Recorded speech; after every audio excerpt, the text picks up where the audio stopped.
Uh-oh. Not much going on. Turn it up.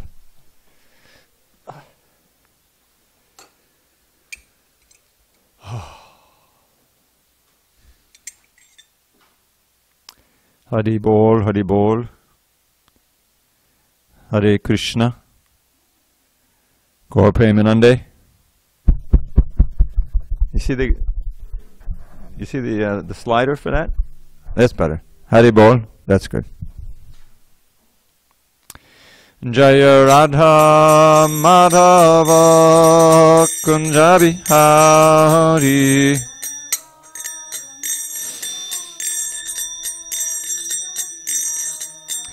Jaya Radha Madhava Kunjabi Hari.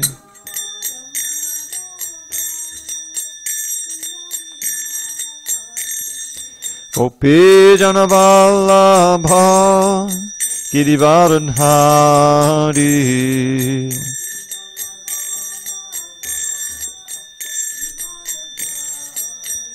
Jai Gopi Janavallabha Girivaradhari.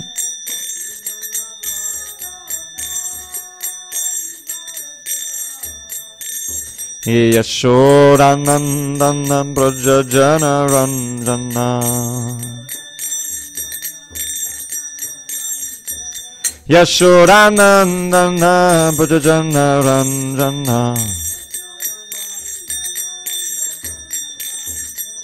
Yamuna Tira Vanachari. Yamuna Tira Vanachari. Jaya Radha Madhava Kunjabi Hari.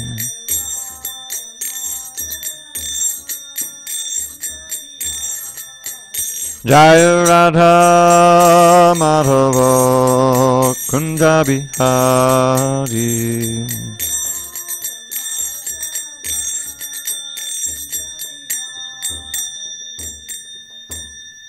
Jai Mr. Bhagavad Paramahansa Bhagavadgitacharya Ashtoto Tadashi Srimad Divine Grace Srila A.C. Bhaktivedanta Swami Prabhupada Ki Jai. ISKCON BBT Founder Acharya Srila Prabhupada Ki Jai.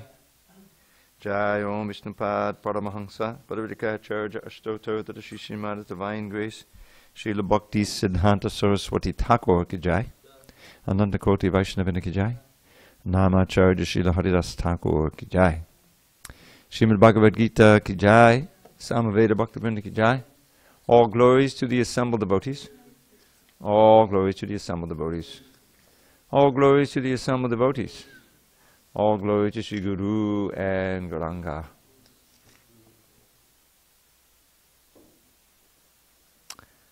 I think we're on text 8. If you look at it, you'll see. I think. Yeah, I'm pretty sure.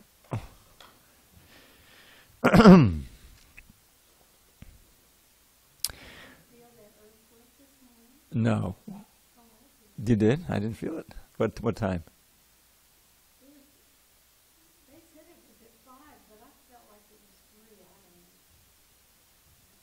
I don't know. I didn't feel it. But, well, it was up in LA, wasn't it? Riverside. Yeah. Well, we've had worse.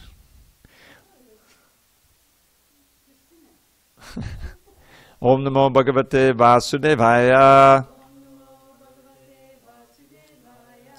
Om Namo Bhagavate Vasudevaya. Om Namo Bhagavate Vasudevaya.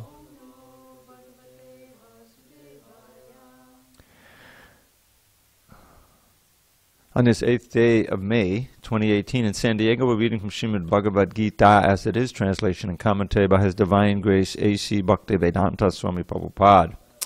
We are in chapter 14, entitled The Three Modes of Material Nature, and we are on text number 8, page 573. We're all set? Okay. Tamas tvajnana jam vidhi Mohanam sarvadehinam pramadalasya nidrabhis tanna badhnati bharata tamastvajnanajam vidhi mohanam sarvadehinam pramadalasya nidrabhis tanna badhnati bharata tamastvajnanajam vidhi mohanam sarvadehinam pramadalasya nidrabhis tanna badhnati bharata. Damanakumardas. Tamastvajnanajam vidhi mohanam sarvadehinam pramadalasya nidrabhis tanna badhnati bharata. Go ahead, Masi. Tamastvajnanajam vidhi mohanam sarvadehinam pramadalasya nidrabhis tanna badhnati bharata. Tamastvajnanajam vidhi mohanam sarvadehinam pramadalasya nidrabhis tanna badhnati bharata. Word by words, tamaha, the mode of ignorance, to, but, agyanajam, produced of ignorance, vidhi, no, mohanam, the delusion, sarvadehinam, of all embodied beings, pramada, with madness, alasya, indolence, nidrabhihi, and sleep, tat, that, nabadhnati, binds, bharata, O son of Bharat. Translation. O son of Bharat, know that the mode of darkness, born of ignorance, is the delusion of all embodied living entities. The results of this mode are madness, indolence, and sleep, which bind the conditioned soul. Purport. In this verse, the specific application of the word tu is very significant. This means that the mode of ignorance is a very peculiar qualification of the embodied soul.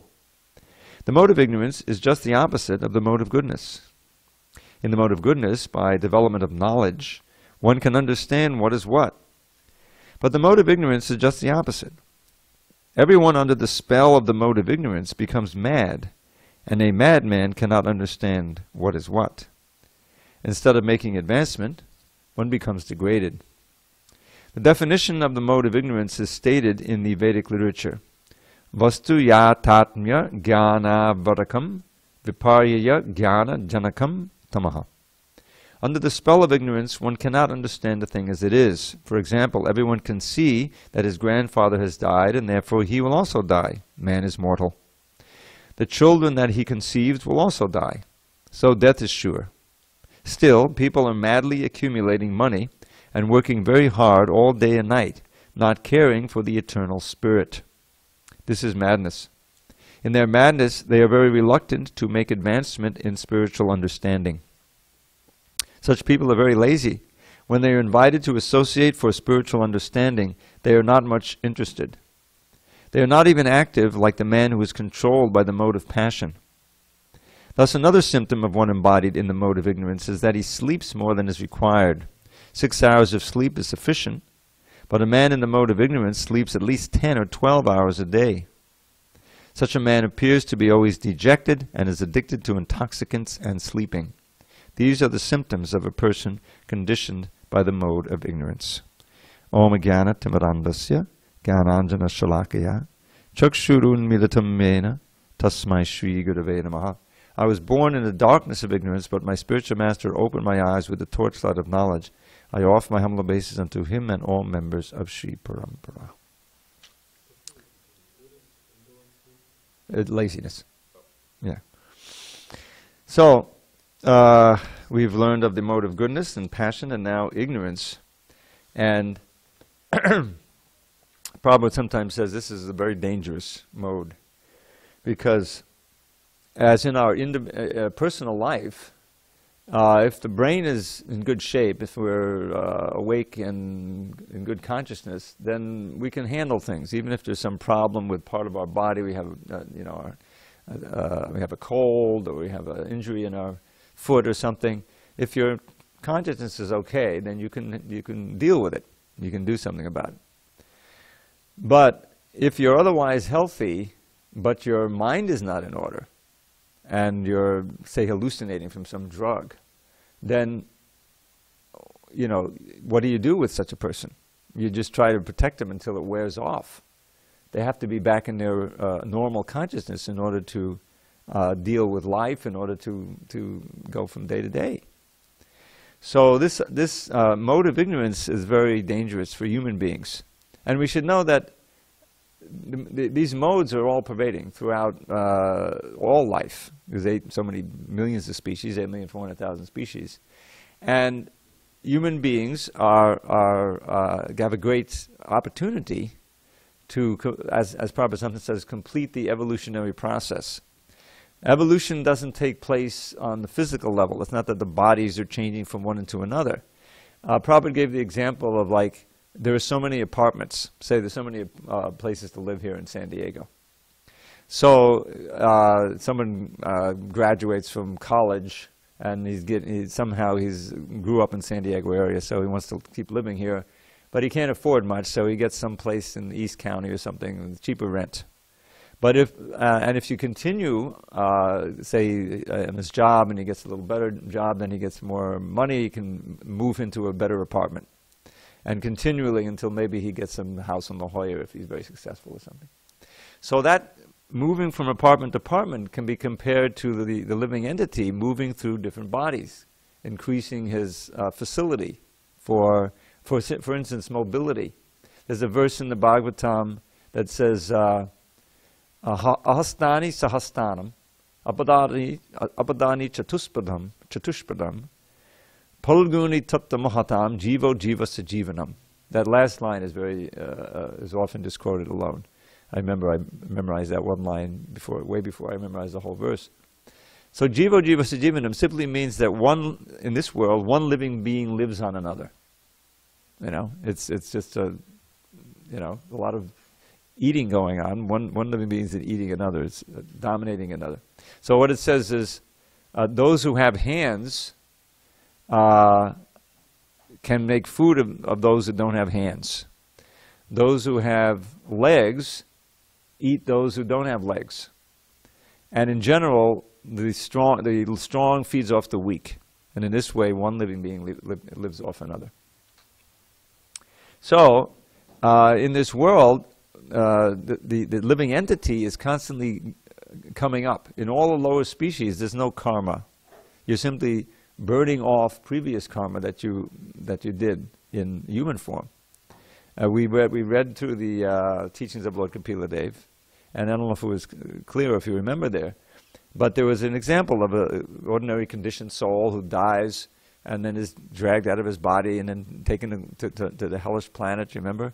And along the way, the animals he tormented are all in their subtle forms tormenting him. And then he gets tormented in hell, but he doesn't die. No one dies, and then you come back up, but you don't come back to the human form if you're very sinful.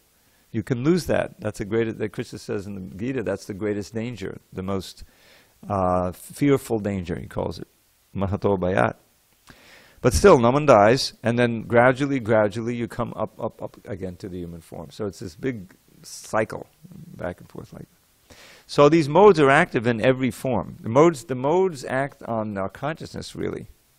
And the animals are beset by this mode of ignorance. They are simply concerned with mostly the basic needs of eating, sleeping, escaping from enemies, having sex, and reproducing. And this is what they're interested in. They live in the moment. They don't get into great anxiety generally about, what did I do? What am I going to do? It's just like, what do I need to do right now, right? So that's great mode of ignorance, basically. Although they're inspired and to do what they need to do to survive. So when you get to the human form of life, you have a choice. You remember in the previous verse, the previous chapter, there was this important verse talking about the three modes, how we associate with them. Purushak prakatistohi bhunkte prakati jan gunan karanam gunasangasya sadasajoni janmasu.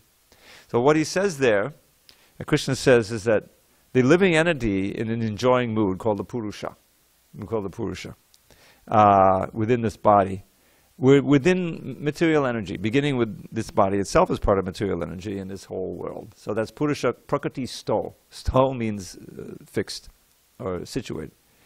And Bhunkte Prakriti Jangonan, he experiences these three modes that are generated from material energy. We're always experiencing them. They're impinging on us. They're trying to affect us. You know. Now, karanam gunasangasya, the karana means cause.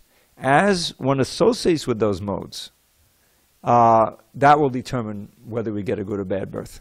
Karanam guna sadasad yoni janmasu. Sadasad here means good and bad. Asat means bad and sad is good. Yoni janmasu, yoni means here, and it's the species. One takes birth in good or bad species. So in other words, in the human form of life, we can use our intelligence to pick and choose how we're going to associate with the modes, which mode to associate with. And oftentimes it means who to associate with someone who is embodying certain modes. And we may be attracted in one direction, but our intelligence is telling us, no, don't go in that direction, because that's going to be bad for my long-term welfare. That's not an auspicious path. You know, every parent, especially today, growing up, you know, tries to steer their kid away from drugs if possible. You know, of course, nowadays the parents themselves have had experience and have been smoking pot. You know, so it's very difficult. But why? Because it's a great temptation. There's an immediate high. There's an immediate pleasure. There's a sense of camaraderie. There's the whole thing drawing you in. But the parents know that you know, from their own experience or from life experience, that this can cause havoc in their children's lives and just ruin their whole lives. So the kids are being drawn in one direction, but the parents, representing the good intelligence, are trying to tell them, no, don't do this, because it'll be very bad down the road. And that's exactly what Krishna is saying. He's saying, you know, be careful what you associate with, because that will affect your consciousness. And if you get affected too much by these lower modes, then you have a dark future. You know. Now in Krishna consciousness, we systematically try to cultivate the mode of goodness. The four regs are directly trying to keep us away from the mode of passion, the mode of ignorance. The drugs, the gambling, this is mode of ignorance, the passion and, you know, the illicit sex. It's because we know we're experiencing, and we know from reading and hearing that this will damage our spiritual life. We have other priorities, you know. So here we're getting very nice description of what these effects of these modes are, and how, you know, who wants to be in a situation where you're compelled to sleep more than necessary, pramada, madness, and that's the most dangerous thing. You know, at the beginning of the Gita, you remember the second chapter, Krishna talked about the need for a clear and calm consciousness. Stita pragya, he called it, fixed intelligence, so that you can prosecute spiritual life. If you're all depressed and anxious and OCD, you know, ADHD, all these things that happen, these are, you know, you become helpless. You know, you really can't do anything. So right at the beginning he's telling it, and here he's giving us great details of what these modes are. And eventually he'll tell us how to transcend the modes and what the symptoms of one, what the characteristics are of someone who's transcended the modes, which we should aspire for. Oh, I want to do that, you know, because then you can experience bhakti, which is a whole other world, life, and you can actually be firmly fixed above the modes. Okay, any questions on this mode of ignorance? We're going to get different descriptions of these different modes as it goes on. Yeah, go ahead. So, how come Krishna, if he knows that we will misuse our human form, but most of the time, most people are misusing human form, why do we get one anyway?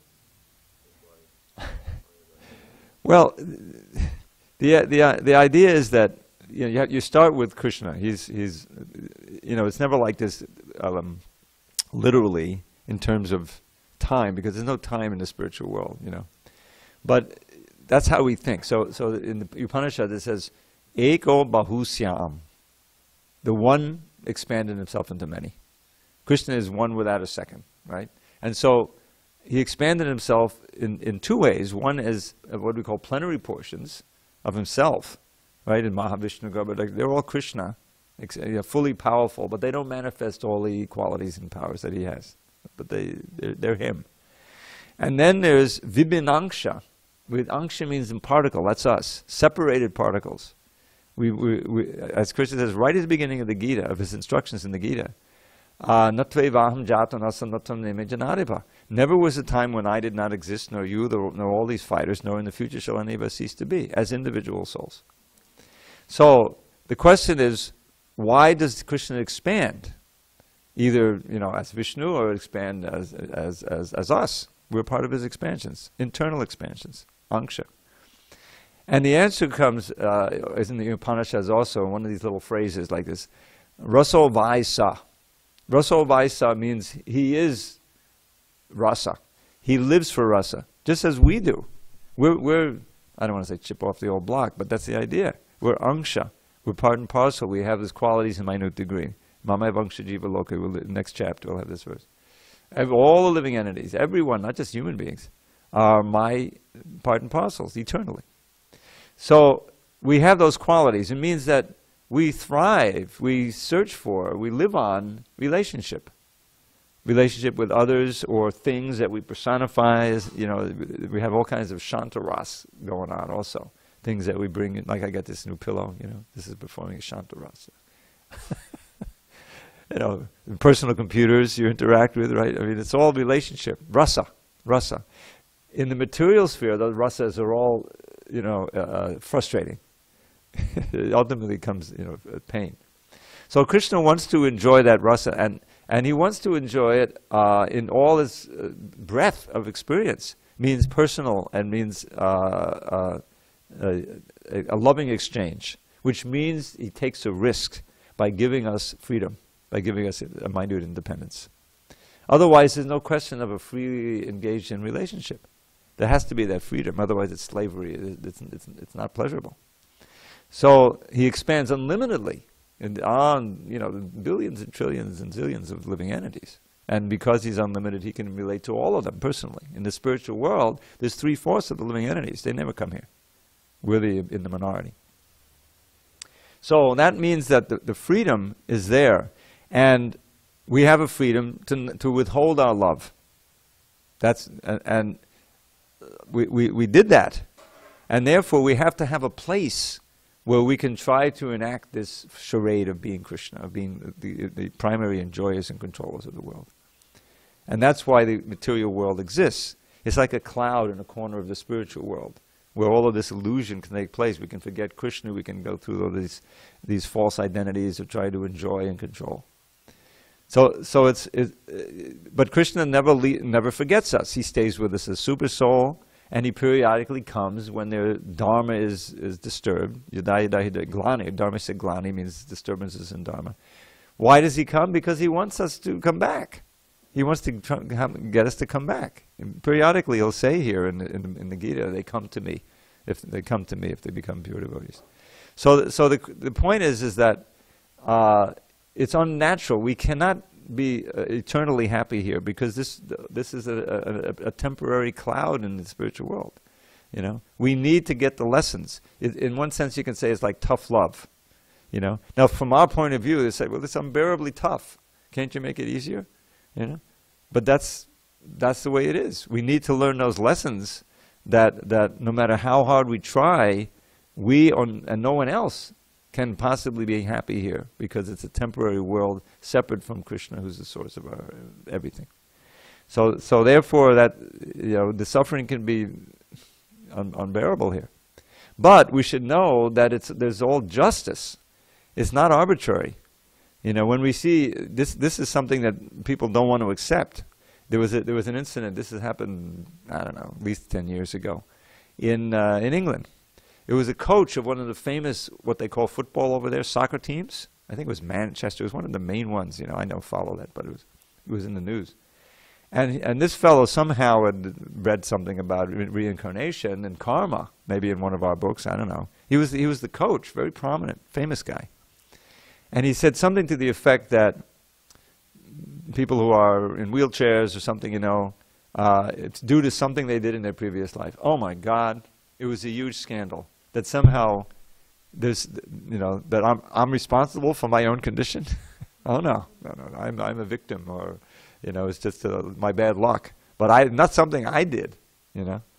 And he had to leave his job. He wouldn't stay. He lost his job for that. He was in such a position. So this is the great illusion. People do not want to take responsibility for their own life, and that's the primary thing that we do. Yatatenu kampam. This is the verse from 14th chapter, 10th canto, that Brahma sings. And Brahma, this verse is really key. Tatenu kampam susamikshramano bunjana evatma kutam vipakam hridvag vapurbe vadadam namaste jivete yo mukti videsadaya bhak. Which means that anukampa. Now anukampa is a great word. You know, Sanskrit is such a rich language. It means compassion. And even in English, you can see compassion means I feel your pain, you know. And anukampa means trembling because of your pain. I'm trembling. Kampa is one of the ecstatic symptoms, right? Is when you tremble, is when you're shivering a little bit. So anukampa, anu means following or in sympathy.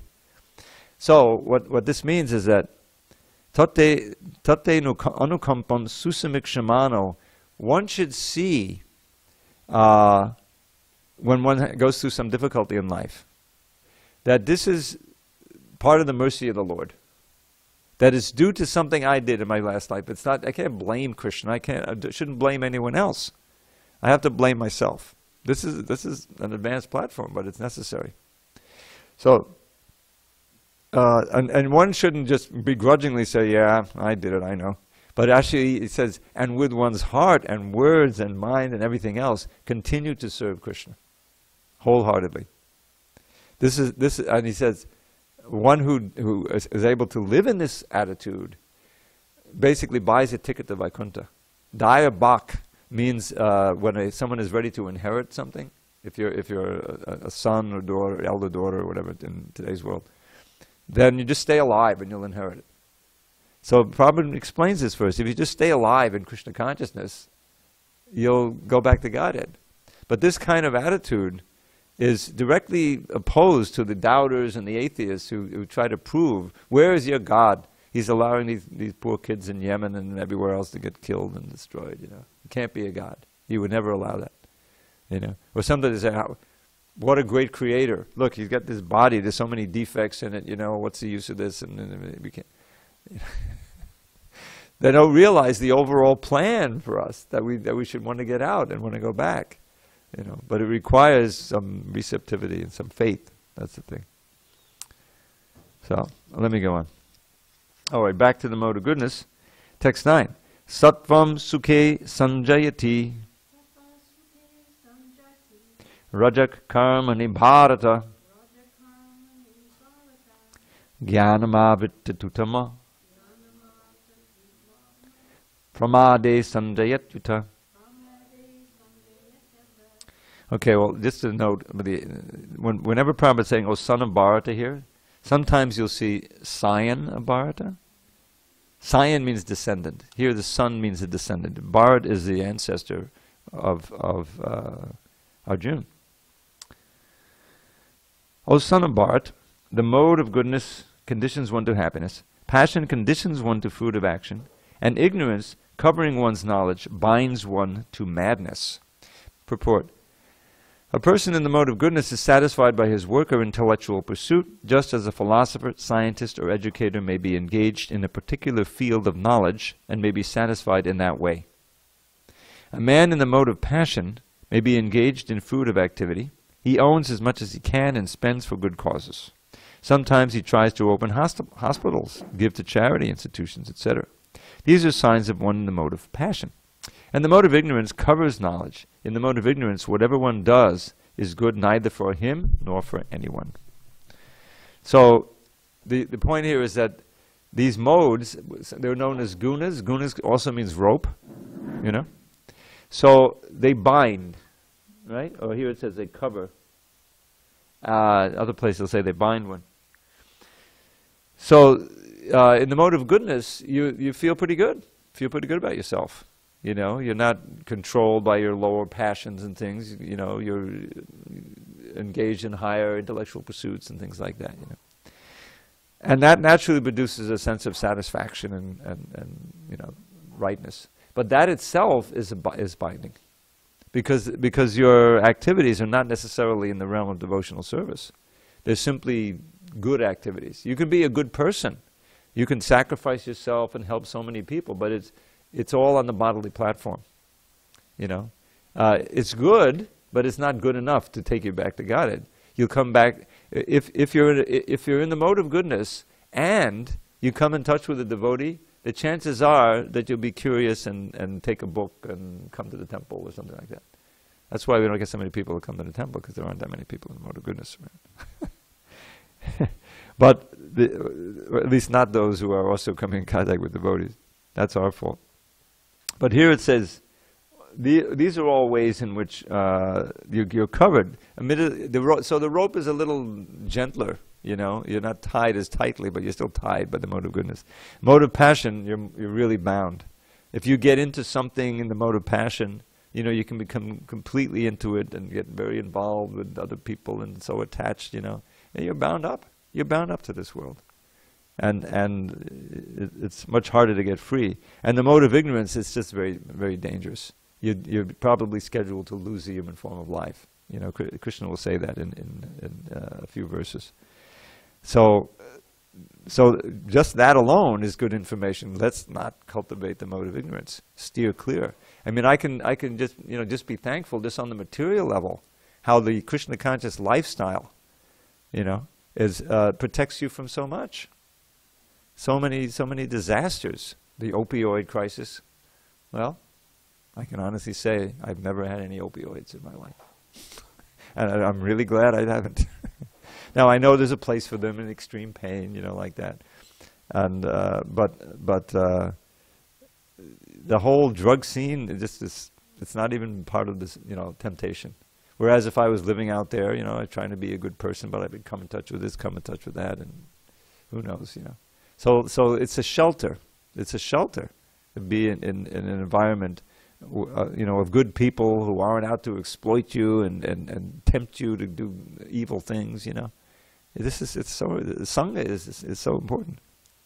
So here, different ways in which the modes affect us. And we should remember here, and then as will be explained in the next verse, that being in the mode of goodness is not permanent. You can easily fall into the mode of passion or ignorance. And that's what's explained, that it's just this, it's a roiling cauldron, really, especially in this Kali Yuga, where, you know, the lower modes are very prominent and always pulling you out. So we need a strong antidote to the modes, and that's the process of bhakti, and keep us pure. And once you are situated even a little bit in devotional service, then you can feel the inner spiritual pleasure of chanting Hare Krishna and being with devotees and doing these things. It's a great shield against these other things. Because as soon as you know, if you're in a kirtan or something, then it's just like the whole material world just kind of floats away, you know. There's nothing there that can attract you. That's what Krishna is all attractive. That's why the Bhakti Yoga is the only process. Harinama, Harinama, especially the chanting of the holy name. All right, should we read one more? At least. Rajas tamas cha vibhuya. Cha vibhuya. Sattvam bhavati bharata. Rajak sattvam tamaschaiva. Tamak sattvam rajastatha. Sometimes the mode of goodness becomes prominent, defeating the mode of passion and ignorance, O son of Bharat. Sometimes the mode of passion defeats goodness and ignorance, and at other times ignorance defeats goodness and passion. In this way, there is always competition for supremacy. Purport. When the mode of passion is prominent, the modes of goodness and ignorance are defeated. When the mode of goodness is prominent, passion and ignorance are defeated. And when the mode of ignorance is prominent, passion and goodness are defeated. This competition is always going on. Therefore, one who is actually intent on advancing in Krishna consciousness has to transcend these three modes. The prominence of some certain mode of nature is manifested in one's dealings, in his activities, in eating, etc. All this will be explained in later chapters. But if one wants, he can develop, by practice, the mode of goodness, and thus defeat the modes of ignorance and passion. One can similarly develop the mode of passion and defeat goodness and ignorance, or one can develop the mode of ignorance and defeat goodness and passion. Although there are these three modes of material nature, if one is determined, he can be blessed by the mode of goodness, and by transcending the mode of goodness, he can be situated in pure goodness, which is called the Vasudeva state, a state in which one can understand the science of God.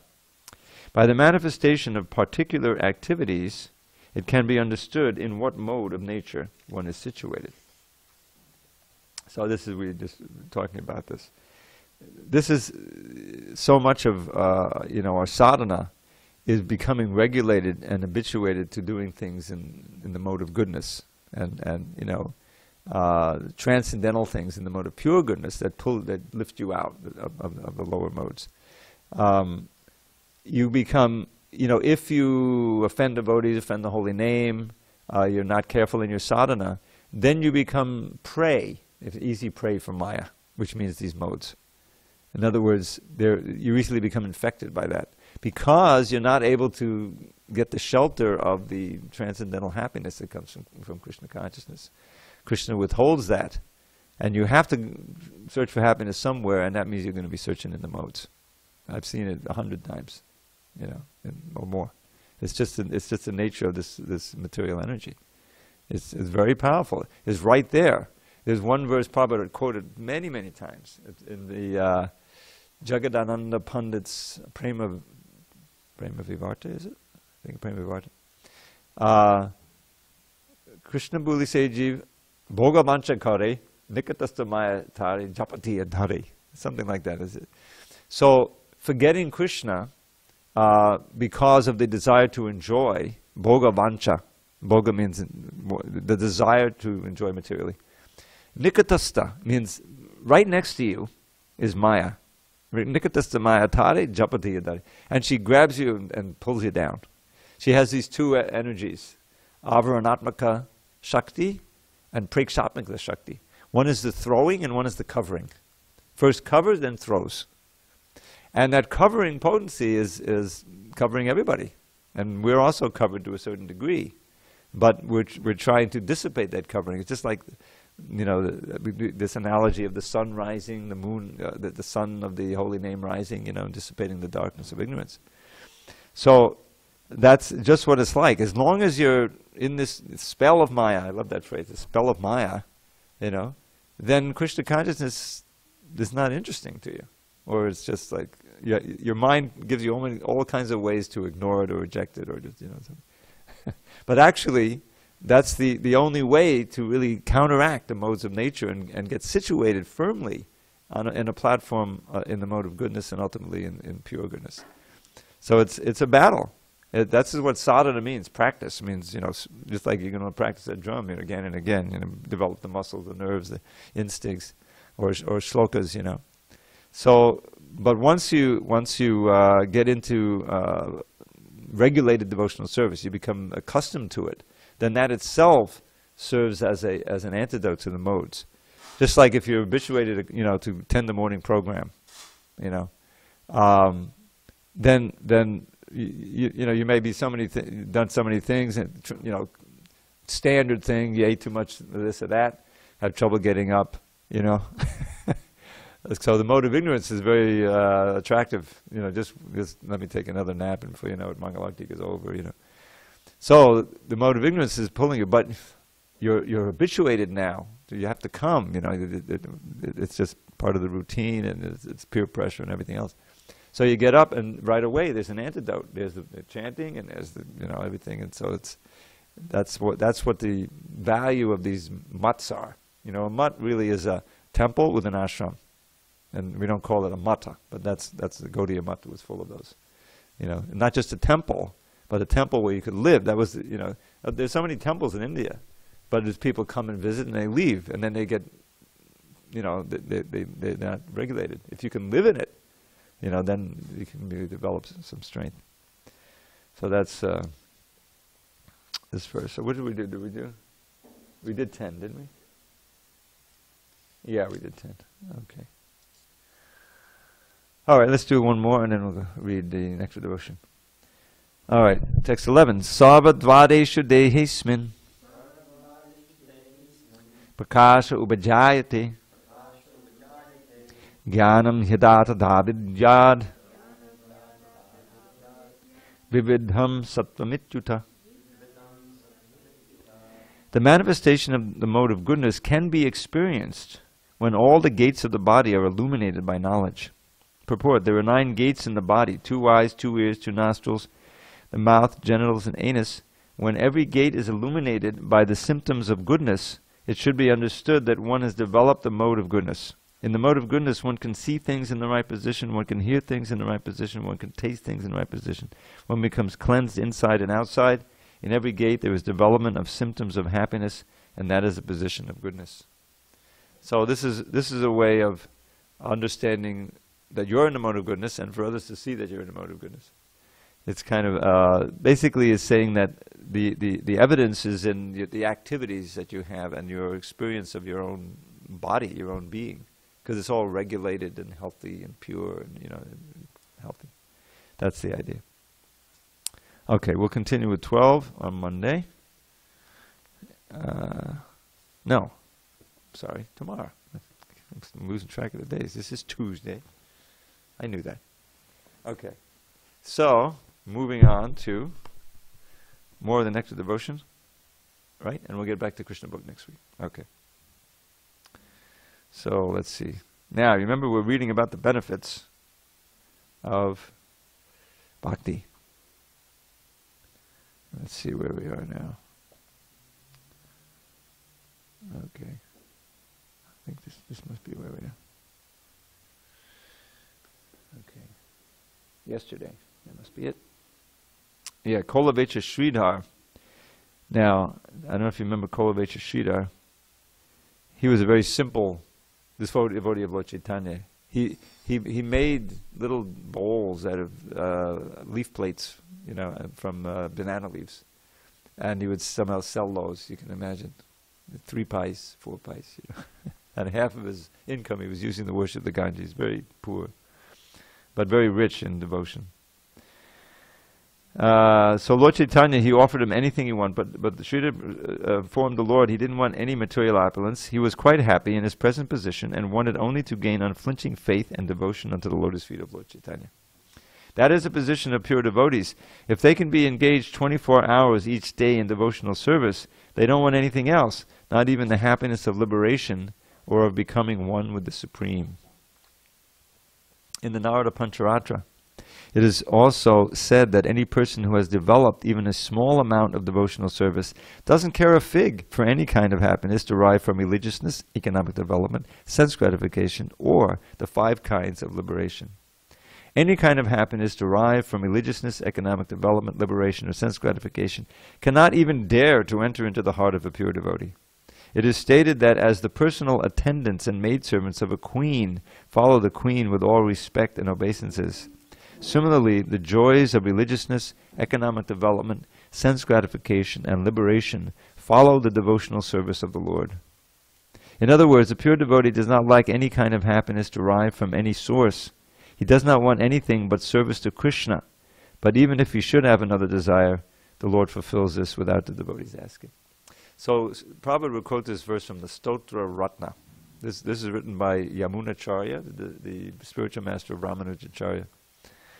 So this is quoted in the CC, and it's all about praying to become a servant of the Lord. And, you know, that's our basic platform. You know. So he says, Bhavantam evanuchadam nirantarak, Pashanta nikshe samanoratantarak, Kadaham aikantika nitya kinkara, Paharshi yasyami sanata jivitam. So it says, Bhavantam, you, when will I be your menial servant? A kinkara is like a menial servant. Bhavantam evanuchadan nirantara. When will I perform this menial service without any break? Nirantara. Evanuchadan, following you, nirantara. Prashanta nikshesam anonatanga. And this will pacify the endless material desires that are called the manorata. The chariot of the mind is always going here and there trying to figure out new ways to enjoy. So this manorata will be pacified. Prashanta, completely pacified. Kadaham, when? I kantak nitya kinkara. Will I become your one-pointed, undeviating, menial servant? And praharshiyasyami, I will be overjoyed. Praharshiyasyami sanata jividam, to live with such a wonderful master, to be an established servant as this master. So this praharsha, harsha is joy, and praharsha is like extreme joy. It completely covers all of these desires to enjoy that arise in the mind due to the mode of passion. That's the manorata, So I just thought of that. And we find, even Krishna wants to enjoy the pleasures of service to Krishna. Right? This is why he comes as Lord Chaitanya. This is why Advaitacharya, who's also Vishnu, he's incarnation of Mahavishnu. He conspires, he figures out, how can I take the position of the servant of Lord Chaitanya? Because he's senior. He's actually a disciple of Madhavendra Puri. And so he's on the level of Lord Chaitanya's guru. So whenever Lord Chaitanya would see him, he'd offer great respect. But he didn't want that. He wanted to be able to offer respect and menial service to Lord Chaitanya. So he had to figure out a way, and you know what he did. He started preaching Mayavad philosophy. Advaita, oneness. Yeah. He knew Lord Chaitanya would get angry, and Lord Chaitanya knew what was going on, so he goes over to his house, he starts beating him. and Advaita goes into ecstasy. It's Vishnu, they're all Vishnu. But the one Vishnu wants to be the servant of the other, of Krishna, you see. So the pleasure of the ashraya means the shelter of the love, is even greater than the ashrita, the receiver of the love, the service, Krishna. So this is you can imagine, if Krishna himself goes through all this trouble to appear as Lord Chaitanya just so he can engage in the service of himself, what incredible pleasure there is in pure devotional service. So that's it completely covers any other kind of happiness. There's no temptation or anything. The next benefit, or the characteristic of devotional service that can't be compared with anything else. The rareness of pure devotional service. In the preliminary phase of spiritual life, there are different kinds of austerities, penances, and similar processes for attaining self-realization. But even if an executor of these processes is without any material desire, he still cannot achieve devotional service. And aspiring by oneself alone to achieve devotional service is also not very hopeful, because Krishna does not agree to award devotional service to merely anyone. Krishna can easily offer a person material happiness or even liberation, but he doesn't agree very easily to award a person engagement in his devotional service. You know why? Because he's controlled by that devotional service. He's very careful to give that prema out. Devotional service can in fact be attained only through, who knows? The mercy of the pure devotee. Mercy of the pure devotee. In the Chaitanya Charitamrita, Madhya 19:151, it said, by the mercy of the spiritual master, this is the famous Brahmanda Brahmatekon by Givanji. By the mercy of the spiritual master, who is the pure devotee, and by the mercy of Krishna, one can achieve the platform of devotional service. There is no other way. The rarity of devotional service is also confirmed in the Tantra Shastra, where Shiva says to Sati, his wife, my dear Sati, if one is a very fine philosopher, analyzing the different processes of knowledge, one can achieve liberation from the material entanglement. By performance of the ritualistic sacrifices recommended in the Vedas, one can be elevated to the platform of pious activities and thereby enjoy the material comforts of life to the fullest extent. But all such endeavors can hardly offer anyone devotional service to the Lord, not even if one tries for it by such processes for many, many thousands of births. In the Bhagavatam, it is also confirmed by Prahlad that merely by personal efforts or by the instructions of higher authorities, one cannot attain to the stage of devotional service. One must become blessed by the dust of the lotus feet of a pure devotee, who is completely freed from the contamination of material desires. Anyone know the verse behind that? Matirna Krishne Padatak Svatova Mito Bipadjeta Griha Vratanam Adanta Gobhi Vishatam Tamisram Punok Punascharvata Charvananam. We shouldn't recognize this phrase. So this is Prahlad speaking to his father. And he's saying, basically, don't worry, father, you won't become Krishna conscious. Those whose senses are out of control, who have more or less taken a vow to try to enjoy material life, they can't place their mind on Krishna, Matirna Krishna, either by the efforts of others, on their own, by meeting with others. It doesn't work. Rather, Danta Gobi Vishatamta Misram, they enter more and more into darkness because they keep trying to chew that which has already been chewed. Different varieties of the same sense gratification. And he goes on, Nate Vadu Svartagatimi Vishnum, they don't know that the ultimate goal of their life is Vishnu. Svartagatimi Vishnum. So they adopt impossible to achieve aspirations. Durashaya Bahir Artamanina. And the mind is always absorbed in external goals. And they're encouraged in this by other blind people. So that's a blind leading the blind. Andaya Tandaya, Upanayamana, and everybody stays tightly bound up by the ropes of materials. And then this third verse, which Prabhupada refers here, Naisham Atistavaru Kramanging Spishat Janatapagamo Yarata Mahiyasham Pada Jajobhishekam Nishkinchanadam Navanita Yavan. That until one bathes oneself with the dust of the lotus feet of the pure devotee. This wonderful phrase, Naisham Atistavat Uru Kramangrim, who is a servant of the lotus feet of Krishna. Spishat Yanarta Bhagama. One cannot touch the lotus feet of Krishna with one's mind. Can't become Krishna conscious. He cannot achieve that arta, that goal, you see, by which one gets rid of all unartas. You see, a very nice Sanskrit. Mahiyasam, the great soul, Padara Jo Abhishekam, taking Abhishek as a bath, and we bathe the deities, bath in the foot dust of the lotus feet of the pure devotees. In other words, service, when it becomes a humble servant. Nishkinchanadam, one who has, the devotee who feels no possession in this world. Navanita yavat, there's a yavat tavat. Unless you do this, you won't be able to get it. And that's the last thing in the world Hiranyakashipu wanted to do. He had the pure devotee in front of him in the form of his son. But the last thing he was going to do was to agree to worship Vishnu. So, there you go. Okay, and we have 1 minute. In Bhagavatam, it is also confirmed by Prahlad that merely by personal efforts.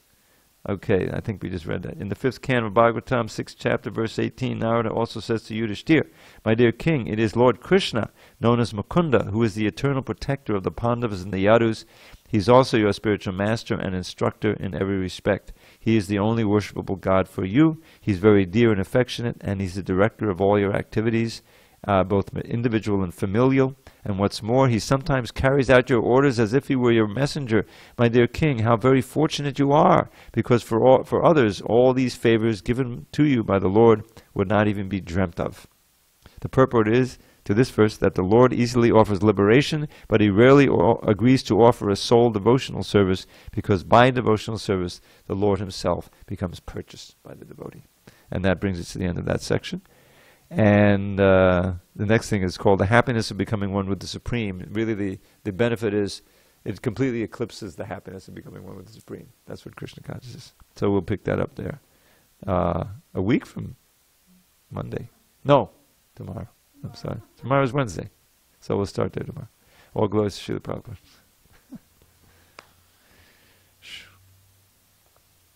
I'm losing touch with this material world. This is June, isn't it?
Shri Radha Giridhari Jai.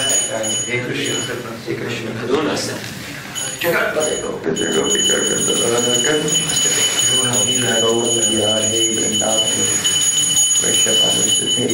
Jai Jagannath Baladev Subhadra Ji. Jai Jai Gopala. Jai Jagannath Baladev Subhadra.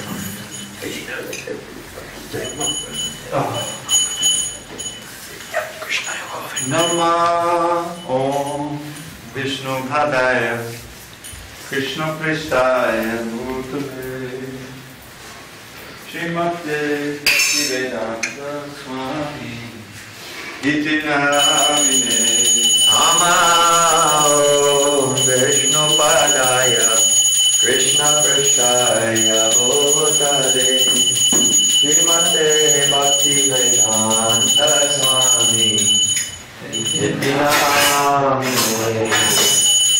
Namaste Saraswati Deve Namaste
Srila A.C. Bhaktivedanta Swami Prabhupada ki jai. ISKCON Nikiti Founder Acharya Srila Prabhupada ki jai. Jai Om Vishnupad Paramahamsa Parudika Church Astoto Shri Srimad His Divine Grace Srila Bhakti Siddhanta Saraswati Thakur ki jai. Ananta Koti Vaishnava ki jai. Namacharya Srila Haridas Thakur ki jai. Thanks to Guru Shri Krishna Chaitanya Bhavanityananda Sri Advaita Gadadhar Sri Vasadi Gaur Vasadi ki jai. Shri Shri Radha Krishna Gopinath Shyam Radha Giri Govardhan ki jai. Vrindavan Dham ki jai. Navadik Mayapur Dham ki jai. Jagannath Puri Dham ki jai. Jagannath Swami ki jai. Ganga Mahi ki jai. Yamuna Mahi ki jai. Tulsi Devi ki jai. Bhakti Devi ki jai. Sri Harinam Sankirtan ki jai. Transcendental Book Distribution ki jai. Srila Prabhupada ki jai. And Samaveta Bhaktivinoda ki jai. All glories to the assembled devotees. Hare Krishna. All glories to the assembled devotees. Hare Krishna. All glories to the assembled devotees. Hare Krishna. All glory to Shri Guru and Gauranga. All glory to Shri Guru.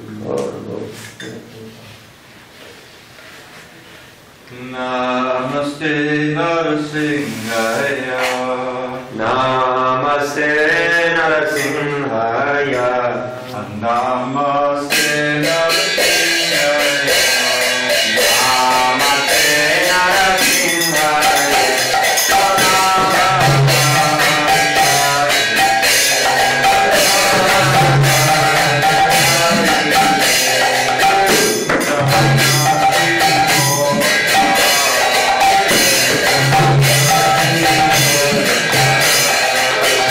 Namaste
Did you get the first name? Did you get the first name? Oh, yeah. No. Diva.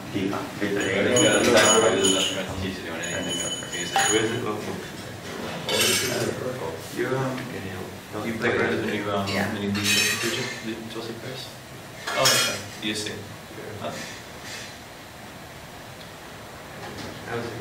I thought you used a little bit of bark guitar. Usually I go by checking the but then But I didn't I don't know know. it's correct. You can't go back. Oh, yes. But it's also on the How's Pagya. everything, right? I'm not sure. I guess after. I think that's what I can't remember. I know it's.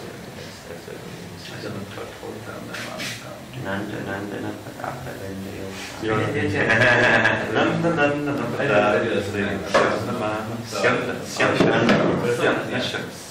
It's trickling.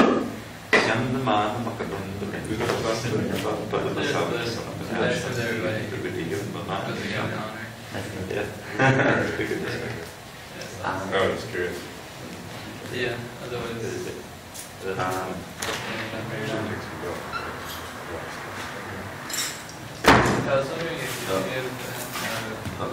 So there we go.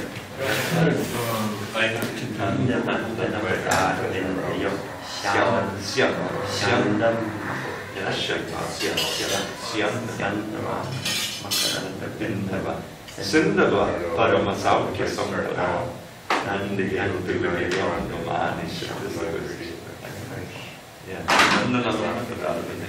from the lotus feet of Nanda Nandana.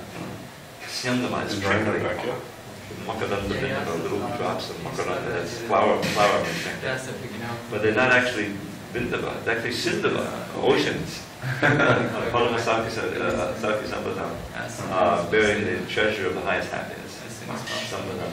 Nandayantu Vidayam Manasham. May I be delighted with that Makaranda day and night. Wow.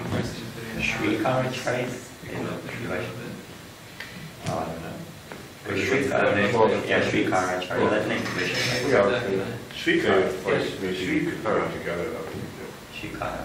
Whatever is supposed to be for, because I think I'll just start right after. That was at the end. But if you guys put in a short amount of time, Shrikara Acharya. at least Shrikara. less than the village where I'm. I have a, I'll put in 20. in Portland, the devotee kids, one of the kids is named Shrikar. That'll be. Now, Shrikara is a common name. Prabhupada has a second name, Shrikara. Oh, really? In fact, he was a big astrologer back in the day. Wow. Do you know this one? Iha vatsan samacharaya iha nasvami jago vamshin iti sasram yadato me yamunatire dinam yaya. That's sweet. They're all sweet. These are all special. Ihavatsan sama samachara yadiha naksari to go. You gotta get the beat. These are really interesting. Is there prasasana? I didn't read out because I assumed. Oh. Yeah, it must have. I guess there's no customer. We'll leave that. Okay. We'll chew on the verses. Ihavatsan samachara yadiha. See, these are two lines. Ihavatsan samachara yadiha naksari to go. Ihavatsan samachara yadiha naksari to go. Iti sasam gatato. Iti sasam gatato me gamanati yaya. Yeah. We gotta get to it. Ihavatsan samachara yadiha naksari to go. Ihavatsan samachara yadiha Swami to go. It is sasam gatato me gamanati yadiha. That's Vara, which means